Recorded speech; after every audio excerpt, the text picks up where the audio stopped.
Good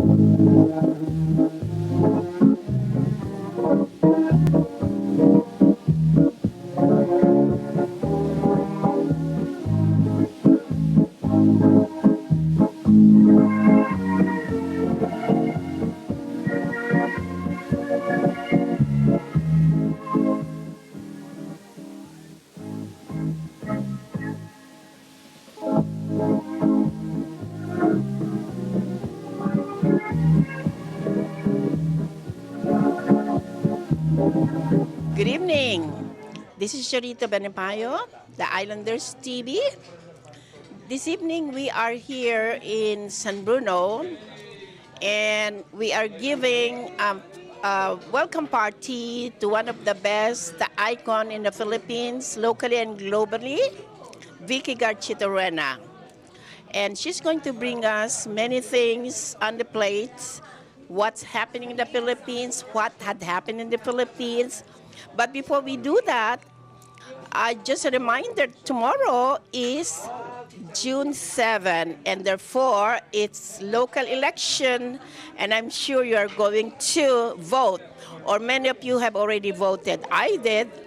I have already sent in my absentee ballot, and I already voted.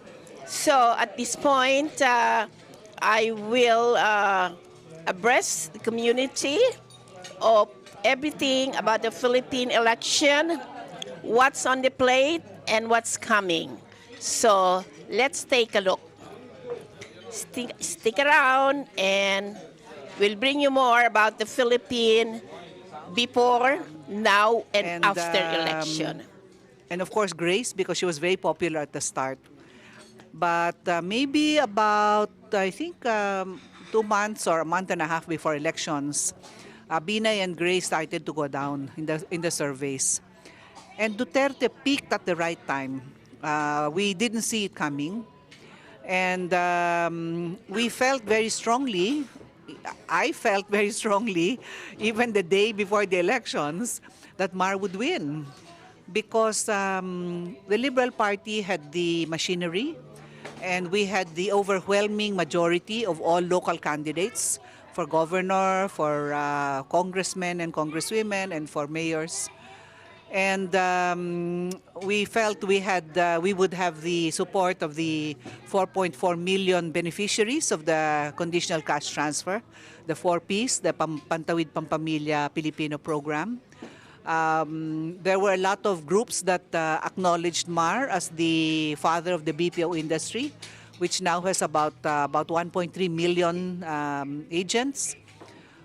He had the support of the seafarers who acknowledged his help when they were going to be blacklisted by the international shipping agencies.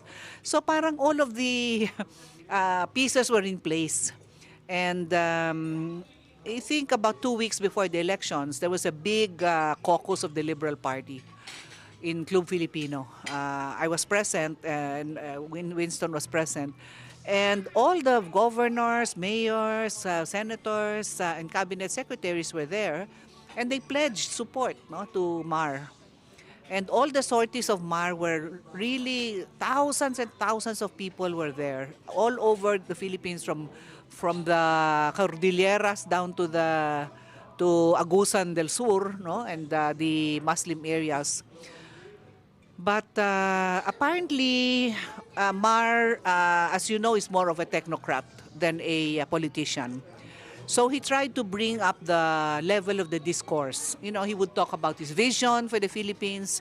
He would talk about his solutions to our problems, the problems of traffic, the problems of criminality, which he actually worked on when he was the ILG secretary. So he had very, very specific long-term and short-term projects, talking about putting our international airport in Clark, in the Clark Air Base, with a high-speed train. Talagang very, very specific, no? But for some reason, the campaign of Duterte, which was very unusual, to say the least, no? Very down to earth, using in many ways language that we would not consider, you know, the language of culture and of civility somehow resonated with our people. He gave promises like he would, abolish no more crimes after 6 months, no more traffic after 6 months. The day he becomes president, he will end contractualization. Things that were impossible to do, but they resonated with our people. And even his rough language seemed to be accepted by many Filipinos. 16 million Filipinos voted for him. So it really caught me by surprise, and many of us, I think, never thought it would happen. Initially, we thought the fight would be between Mar and Binay, and then when Binay started going down, maybe between Mar and Grace. But we just all misread it. However, for the first time, I think in many years, the surveys were very accurate. The last survey before the elections had Duterte getting something like 36%. And it also showed Lenny and Bongbong at neck and neck. So while we must also accept the fact that while 16 million Filipinos voted for Duterte, he's still a minority president. He did not get the majority of the electorate. We're still struggling with how to understand him. He and his supporters or his presumptive cabinet secretaries are telling us, we have to understand him because he's different. He was a mayor, and he has a very different ways of looking at things, looking at our problems. But we're a little worried from the pronouncements he has made. No, he has talked about the fact that corrupt journalists can just be killed, that drug lords should just be killed, that almost to our minds giving some kind of carte blanche, no, on extrajudicial killings, which we all know happened during martial law, where there is state-sponsored terrorism. So, although his supporters, even Alan Cayetano, says he's different, that he has some strategic plans, we still have to see them. We still have to understand exactly what he's going to do, how he's going to do it, and how he will craft a cabinet from the people he has mentioned. I think most of whom come from Mindanao, which is not very good for a cabinet to have a very, you should have diversity, in a cabinet. And they were mostly his friends, his classmates, his people from Davao. And while they say, political analysts say, well, the first people you bring in are people you trust. But I remember when we were doing the search committee for Gloria Macapagal Arroyo, we actually went to the business community, asked them, whom would you suggest for trade, for finance, for transportation, to get a broader perspective. Because you can't know everybody, who are the best people for specific tasks. We also went to the NGOs to ask them, whom would you suggest, for the SWD, for peace process, etc. So you get more inputs. So we, of course, hope for the best. We really would like to think that, as he says, and as Alan says, that he will be different when he becomes president. On July 1st, there must be a transformation. So we are hoping for the best. And of course, the good news is that Leni Robredo won as vice president. She is very, very down to earth, very authentic, has served the people all her life, even outside government and in government. So we hope she will balance the levers of power. And although Duterte says he will not give her any cabinet position, the vice president can still do a lot. that there's still power in the office.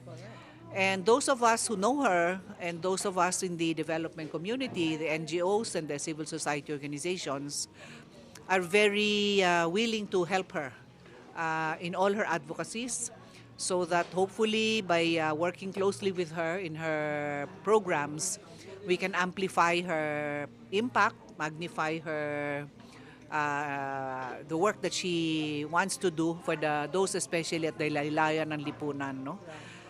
So we hope that those of you here in the United States will also continue to speak out, ask questions, debate issues, give suggestions, offer your help, because as they say, eternal vigilance is the price of freedom, and also that it's our country. We are all invested in it.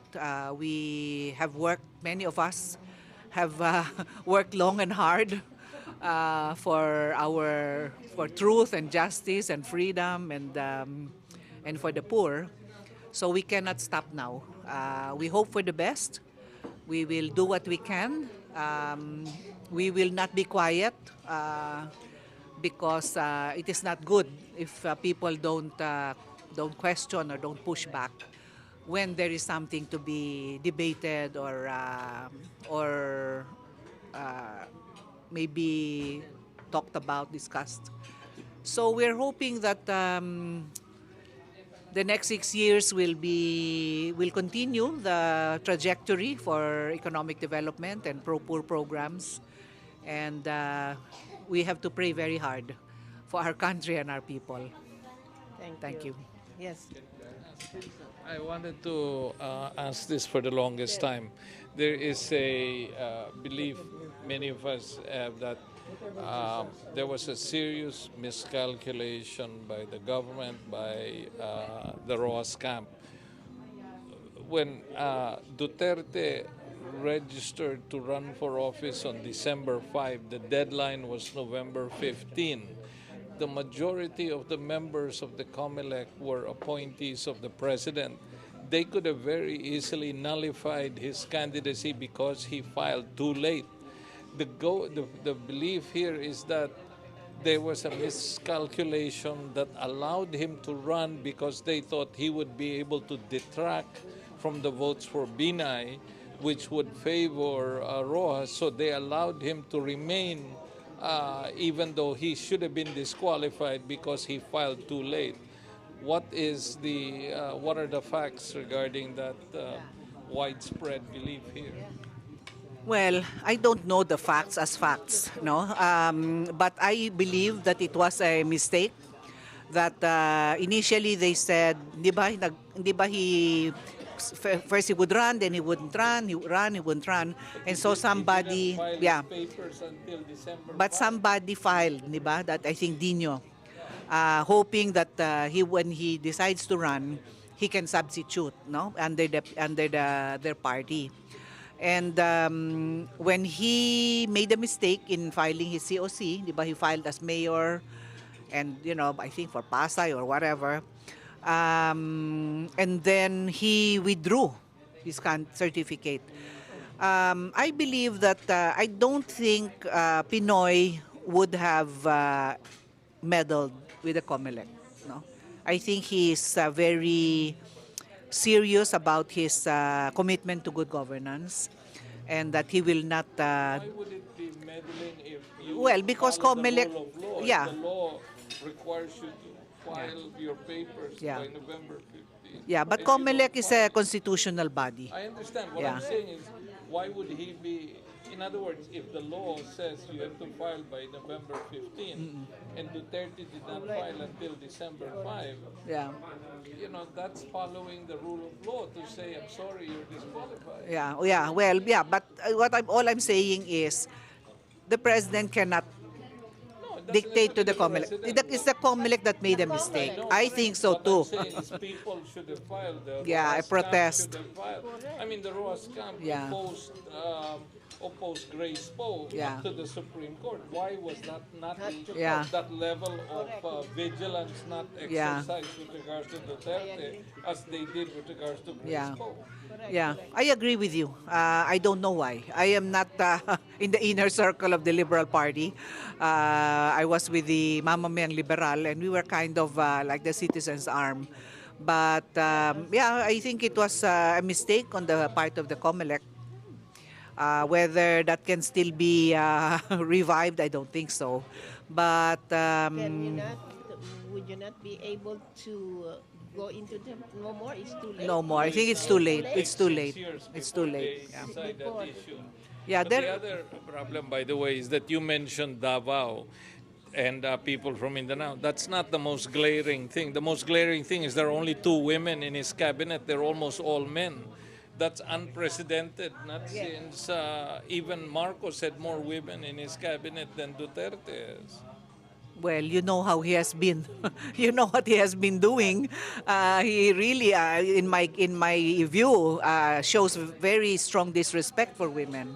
So I don't think he will be very, very gender sensitive.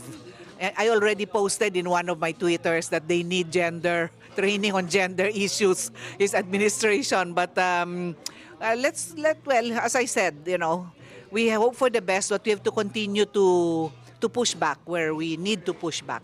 And we've been doing it. The social media continues to be very active on all the issues that have been raised about his pronouncements. And so that's all really we can do at the moment. There have been Trillanes has filed cases against him. You know, the Yeah. interesting thing is that the social media was hijacked by the Duterte people. It's just amazing when I see the social media, the way they would attack. For example, I was showing this to Lloyd. Marro has had an ad that came out on TV about the BPO, the call center. No? So the young people were saying, anak, Anak ako ni tatay, Mar." anak ako ni Mar, right? So I showed to Lloyd, look at the number of people on YouTube who said they like 4,000. The same ad was manipulated in the social media so that the same ad but different words, only this one, Asar ako kay Mar. Asar ako kay Mar. It had 198,000 likes. Compare that to the one, so when you talk about what the social media can do, it was hijacked. The ones who were anti-Mar, pro-Duterte, took over the social media. The attacks were more on Mar than they were on Duterte. So it's disheartening that it's the opposite. The conventional wisdom is the social media will be like. It was what kept him, what put him there. Well, there's unconfirmed reports that they had bots because when there were online voting, he would immediately have something like 700. I mean, it's almost physically impossible. But I don't know. We felt that way too. I have been a target of their vicious attacks. But that's the nature of the beast, no? Social media is open to everybody. And apparently they really had better strategies on the social media aspect, and they really all were hitting Mar. Yeah. Nobody was really hitting Binay too much or Grace too much or Duterte too much, but that's their strategy and it worked. Much to our dismay, but that's what happened. You But wanted to there are so many unconstitutional action. Just appointing the members of his cabinets, that's already unconstitutional. Like what you said, there must be,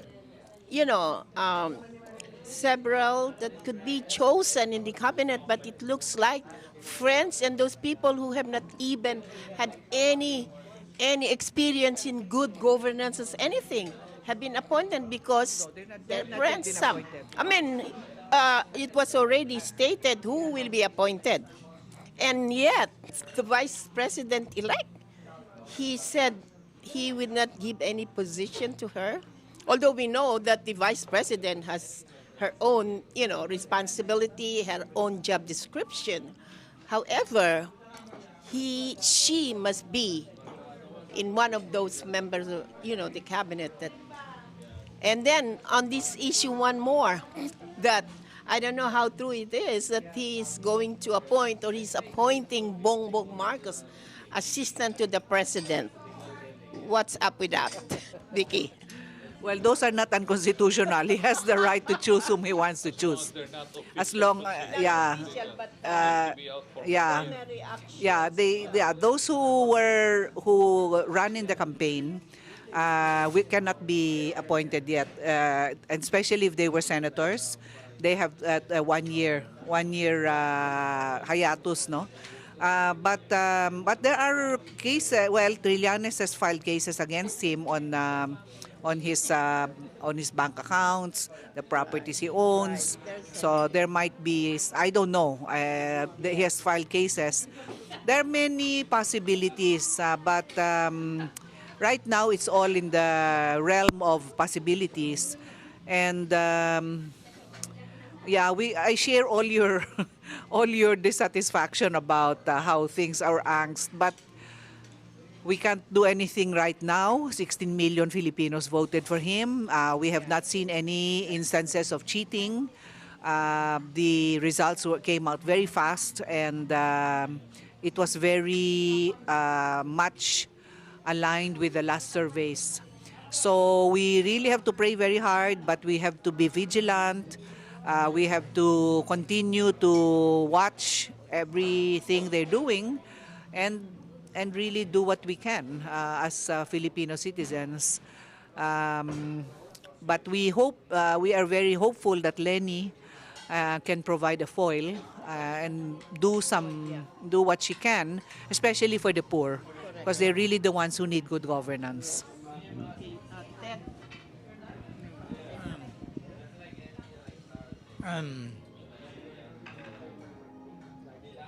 Well, I always look at situations from a long run, maybe even eschatological point of view. Duterte is temporary. This is part of the history of the Philippines and of human beings. People like him have come and gone. I have no hesitancy to say that Duterte is with the forces of evil.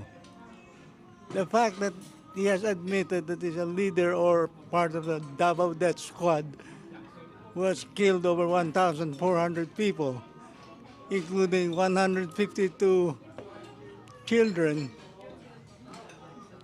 which are documented by the Human Rights Watch and the Amnesty International.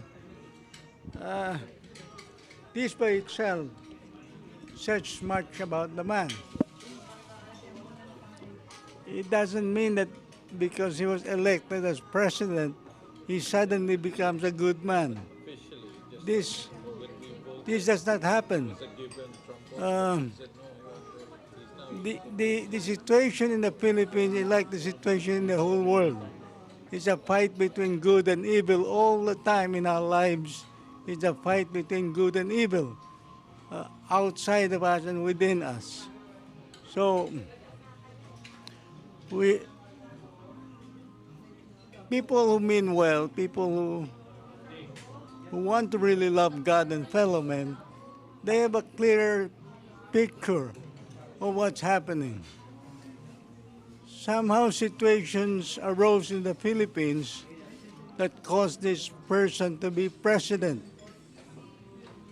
But this is also part of God's plan, because sometimes people like Hitler, Stalin, Pol Pot, leaders, they come into the picture and they create so many heartaches, so many suffering. They're a part of the whole plan of God, and then they're gone. I think the whole purpose is for us to exercise our free will to choose between good and evil, because I think that's what life is all about. Even if we're involved in politics and business, and we're aware of all these things, but the overall picture is that it is a fight between good and evil. And it is more clear now in the Philippines. Very, very clear. I think we are going to go through a great period of many sufferings, many inflictions of murders. I think the Davao Death Squad will become a national death squad, as in the time of Marcos. He will have killers, he will have people in the military who will side with him in exchange for power, for ambition, for money. But in the end, the people who mean well, the people who are willing to sacrifice their lives, their security, I think we will win. So we have to have faith that somehow, it's not somehow, but it's a definite thing, as history has shown, that good will always prevail in the end. But it is us who are being challenged to exercise our free will and our courage to do what is right and to do what is good. All Filipinos are being asked to do this. A lot of Filipinos voted for Duterte, some well-meaning, thinking that he'll bring change. And with time, they will see that they were fooled. And they can correct that by doing what is right and resisting evil. I think we are in a situation in history where so much is asked of us to resist evil in the hope of trying to create a better Philippines, a better life for Filipinos. It requires a sacrifice from all of us, not only from government leaders, but from all of our people.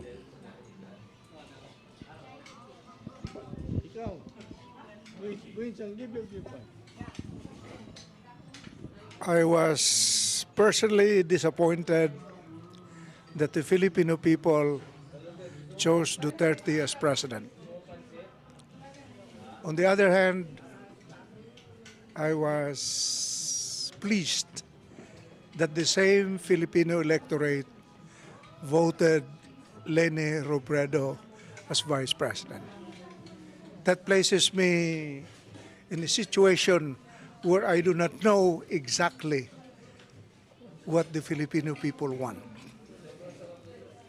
So being in such a situation, I have chosen to be pragmatic and hopeful.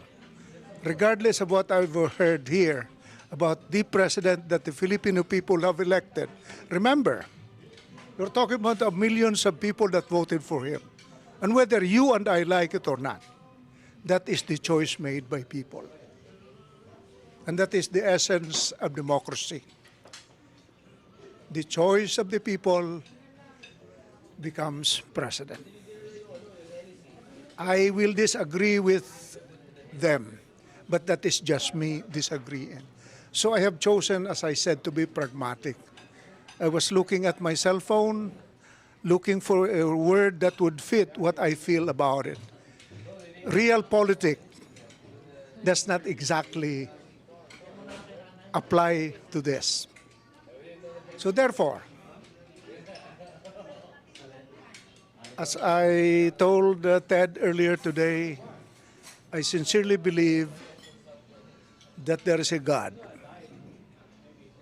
And that God would rather do something good for 100 million people than for one person. That is where I put my faith in. And I hope I am placing my bet where it should be. Thank you. Fellow American? Oh, no, I'm A fellow Republican? not qualified to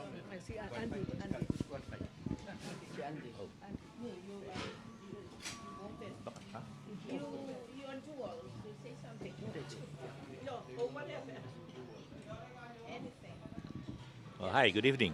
My name is Andy Paras, and well, I'm I'm here enjoying listening, to the analysis that some people here are saying about the election the past election in the Philippines, and I would like to think that the election that we had in the Philippines for the president and vice president is just for 6 years, and I would like be to hear and probably participate in the planning of what we will be doing, 6 years from now. The president that we had elected for the Philippines will serve only for 6 years, unless there is a change in the charter or constitution of the Philippines. He must go after 6 years, and we must be ready to prepare with a candidate. And I hope, I always believe in Lenny Robredo, and I hope that he would, she would be, the one that we would be able to help or guide um, to be the next candidate for the president of the Philippines. Thank you and good night. And the food is good. Thank you. Thank you, everyone.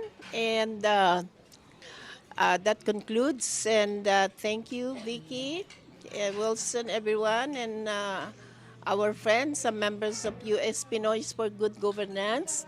Thank you for joining us, and we really appreciate everything that you have shared with us, Vicky, and thank you so much for bringing us back and para na rin kaming nasa Pilipinas with what you have given us, the scope, what had happened, and very detailed. So maraming salamat. Thank you everyone for joining. Thank you for watching. You have heard and have seen some info brought to us by Victoria Garchitorena, one of the icon and figure in the Philippines locally, and a biggie. Actually, she has been very active in the election and put a lot of legwork. And so we have shared with you what had happened in the Philippines and who is coming as the president of the Philippines. So thank you for watching. See you around the Islanders TV. Good night.